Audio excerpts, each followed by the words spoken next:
오늘 도착한 역은 조금 전에 말씀드린 초전도체. 초전도체 역까지 생겼잖아요. 중요한 것 같아요. 네, 사영관 차장이 모셨습니다. 어서 오십시오. 네, 안녕하세요. 발음도 안 되네. 어서 어렵죠. 오십시오. 네. 네. 공대 오빠가 오시길 기다렸습니다. 네. 공대 오빠. 네?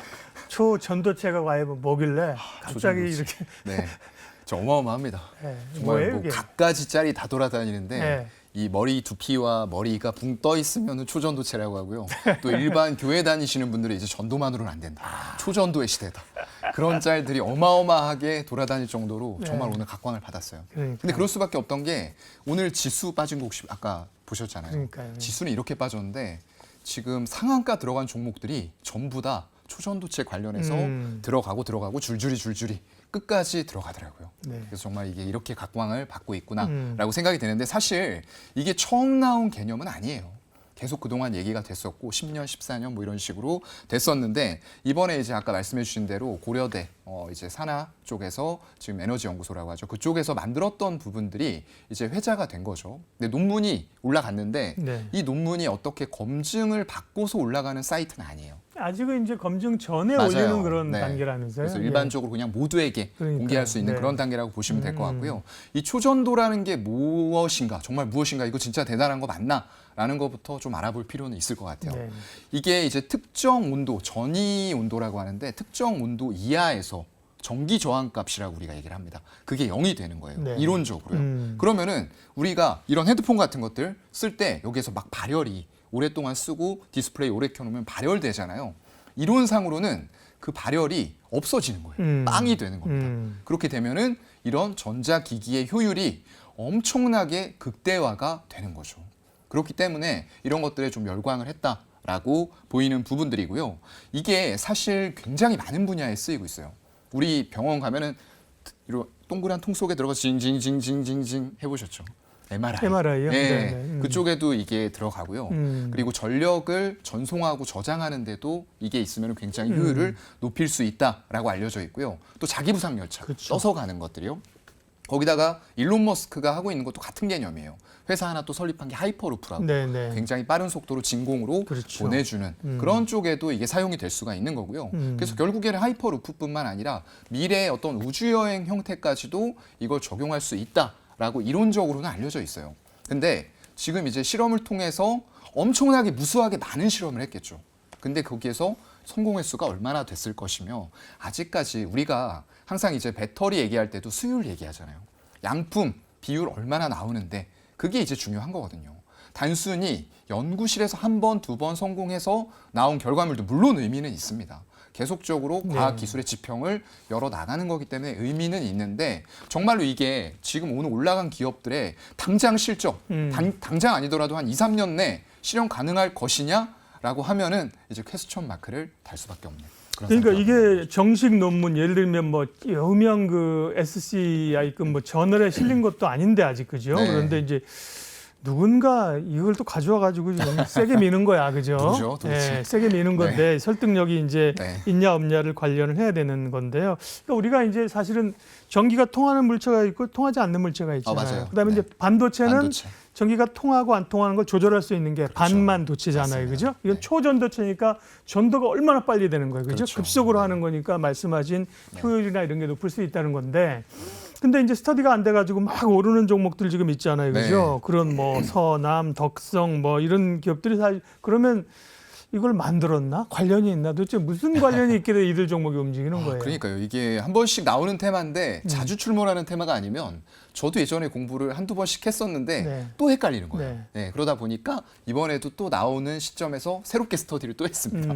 그래서 보다 보니까 이제 테마주들이 급등한 이유는 아까도 말씀해 주신 그 이유예요. 고려대 벤처 퀀텀 에너지 연구소라는 데서 지난달 이제 며칠 안 됐죠. 상온이 중요합니다. 상온. 우리가 맞아요. 일반적으로 상온이라고 얘기하면 25도에서 30도를 상온이라고 하거든요. 이거보다 영하의 온도에서 원래 이게 만들어지는 건데 그 조건에서는 쉬워요. 영하 그런데 200 몇 도인가 뭐 내려가야 된다. 네, 뭐 거의 상상할 수 없는 온도. 지금은 이제 조금 그렇게 시원하기를 기다려지는 온도인데 정말 그런 온도가 아니고 상온에서 했다는 게 중요할 것 같고요. 또 상압. 기압과 온도가 거의 상온에서 만들어졌다라는 게 이제 의미를 갖는 거고요. 그게 LK99라는 것들을 이제 개발했다라는 논문이 퍼지기 시작하면서 이게 주가들이 많이 올라가기 시작을 한 거죠. 몇 가지만 보면은 이제 가장 강하게 움직이는 게 서남이라는 종목일 것 네. 같아요. 초전도 선재를 제조하고 원래 뭐 그런 일을 이 회사는 하긴 하더만 네, 하기는 찾아봤, 했어요. 네, 찾아봤어요. 판매도 예. 했던 예. 기록도 있고 레퍼런스를 가지고 있기 때문에 이런 것들이 이제 가장 먼저 빠르게 시장에서 대두가 됐었던 것 같고요. 네. 그 뒤로는 신성 델타테크, 파워로직스 이런 쪽들인데 이런 쪽들은 직접 하는 건 아니에요. 다만 이제 아까 말씀드린 퀀텀 에너지 연구소라는 그 기업이죠. 스타트 기업이라고 봐야 되겠죠. 거기에 투자한 기업의 지분을 가지고 있더만. 맞아요. 투자한 네, 그 직접적으로 투자 회사. 거기 투자한 것도 아니고 네, 투자 회사에. LNS 벤처 캐피탈이라는 곳을 통해서 이 퀀텀 에너지 연구소에 지분을 보유하고 있다라는 사실로 상한가를 간 건데 신성 델타테크가 지분은 더 많이 가지고 있긴 합니다. 파워로직스보다는 조금 더 가지고 있고요. 또 덕성이라는 종목 예전에 이제 뭐 정치 테마주 이런 쪽으로도 많이 묶였던 종목인데 네. 사실상 하는 일은 신발, 장갑 같은 쪽의 합성 피혁 이런 쪽을 제조하는 업체거든요. 그리고 과거에는 했던 이력은 있기는 있습니다. 찾아보면요. 초전도체 연구 프로젝트를 추진을 했었는데 현재는 안 하고 있습니다라고 회사에서 얘기를 했더라고요. 그래서 이런 종목들 그 이외에도 많지만 주요하게 강했던 종목들 보면은 이런 사유로 주가가 급등을 했다라고 보시면 될 것 같습니다. 물론 이제 무시해서도 안 돼요. 테마잖아. 그게 뭐 언제 되겠어? 이렇게 무시해서도 안 되고 투자자는 겸손하게 그죠? 그럼요. 그러나 네. 이제 스터디할 시간은 필요해요. 맞아요. 그리고 이제 나중에 정말 이게 전기차와 같은 AI 같은 그 메가 트렌드라고 하면 네. 사실 스터디하고 살 수 있는 기회가 있어요. 급등하고 또 급락이 오기 때문에 네, 충분히 그런 메가 트렌드라면 이게 뭐 상한가 2번 갈 상황이 아니잖아요, 그죠? 네. 그러니까 10배, 10배거 이상이죠. 그러니까 그 공부를 해야 되는 상황인데 지금은 이제 뭐가 뭔지 모르는 상황이라 그럼 이게 도대체 뭐 질문하기도 좀 그러네요. 이게 뭐 언제 뭐 상용화 네. 되느냐 뭐 이런 질문하기도 그죠? 저도 사실 답변하기도 좀 잘. 네. 그래서 어떻게 그런 초전도체의 지금 초반 상황에서의 미래 변화들 어떻게 봐야 되고 또 이제 그러면 관련된 종목은 섹터는 어떻게 해야 됩니까? 네. 이게 뭐 사실 저명한 막 학술지 이런 것들을 그러니까, 통해서 된다거나 아니면 정말로 검증받은 논문이 올라가는 곳에 올라갔다고 하더라도 그렇죠. 사실상 시간이 얼마나 걸릴지 그리고 아까도 말씀드렸던 것처럼 연구실에서 성공한 것과 100% 양산이 가능한 것은 완벽하게 다릅니다, 여러분들. 엄청나게 차이가 큰 거거든요. 네. 그런 관점에서 봤을 때는 저도 이제 지금 말씀해 주셨지만 답변을 제대로 드리기는 상당히 좀 어렵고 곤란합니다. 다만 이제 대부분의 전문가 분들은 얘기를 하기를 신뢰성이 일단은 확보가 되지 않은 상태고 이것에 대해서 상당수 전문가가 단기간에 이런 종목들의 주가를 끌어올릴 만큼 정말로 이게 단기간에 현실화가 될 것이냐라는 부분에 대해서는 상당히 좀 회의적인 반응들을 많이 보이고 있고요. 일단 가능은 한 겁니다. 뭐 몇 번 성공을 했더라도 가능은 한 건데 과학 기술이 점점 더 발전을 하면서 이게 아까도 말씀드렸던 대로 한 번, 두 번, 세 번, 뭐 10번 성공을 무수하게 시도를 많이 해서 한 거랑 이게 정말로 대량 생산 체제로 공장에서 양산이 되는 건 천지 차이거든요. 그래서 지금은 만약에 따라가신 분들은 기분 좋게 좀 즐겼다가 잘 빠져나오시면 될 것 같고요.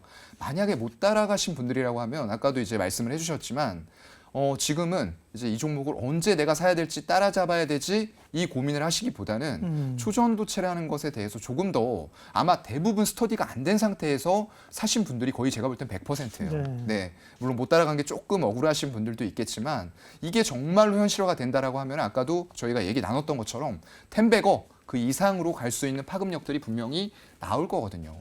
그런 것들을 대비해서 오히려 지금은 조금 깊게 딥하게 공부를 해보면 어떨까? 그런 식으로 좀 잡으면 좋을 것 같습니다. 그러니까 이 테마가 예를 들면 다음 주에 대해서 우리가 잊어먹더라도 이걸로 인해서 살아남을 수 있는 기업들에 주목하는 게 좋잖아요. 그렇죠. 이 네. 테마만 있는 게 아니라 뭐 전력성이라든지 맞아요. 이런 네네. 쪽은 다 포함이 되는 거잖아요. 그죠? 그렇죠. 네. 오늘 뭐 LS1렉 움직이는 네네. 거라든지 그죠? 그런 관점에서 좀 관심 주좀 하나 알려주세요. 네. 제가 보니까 고려제강도 오늘 상한가를 들어갔거든요. 네. 근데 이쪽이 지금 자회사 KAT라는 곳인데 네. 지분을 100% 출자를 해서 2004년에 설립을 했어요. 그리고 이게 단순 테마라고는 볼 수 없는 게 일단 KAT라는 회사는 비상장 회사입니다. 그렇기 때문에 고려제강이 상한가를 들어가게 된 거고요. 지금 핵 융합용 초전도 선재를 제조하고 판매를 하기 위해서 설립을 했던 거예요. 고려제강이 일반적인 강철 선제 이런 것들을 하는데 네. 그것만 가지고는 우리 회사의 미래가 없다라고 생각을 해서 이런 회사들을 설립해서 그런 사업들을 했던 거고요. 결과가 없는 게 아니에요. 지금 2010년 조금 오래된 기사긴 한데 초전도 자석용, 초전도 선제의 제작 계약을 체결을 했다라는 뉴스가 한번 나갔었고요.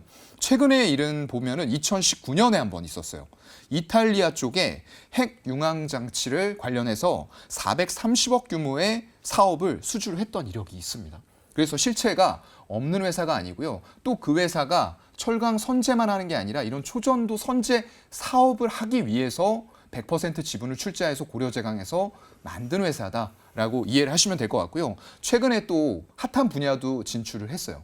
이 초전도 선제를 사용해서 가속기 이런 쪽도 지금 장치 사업으로 진출을 했기 때문에 상당히 고려제강의 전통적으로 밸류를 높게 받지 못하는 철강 사업과는 한결 다른 모습을 보여주는 자회사가 이쪽에 있다라는 것들이 좀 체크가 됩니다. 네. 자, 말씀드린 것처럼 고려제강도 그렇고요. 뭐 이 테마가 이 엄청나게 영향력을 발휘하면 좋은 거고요. 네. 그 테마가 빠지더라도 살아남을 수 있는 양수 그럼요. 염장이 되는 산업재 이런 쪽으로 지금은 보면서 네. 스타디를 추가적으로 할 필요가 있습니다. 초전도체 얘기했고요. 다음 역으로 이동하겠습니다. 이로운 경제 채널 EBC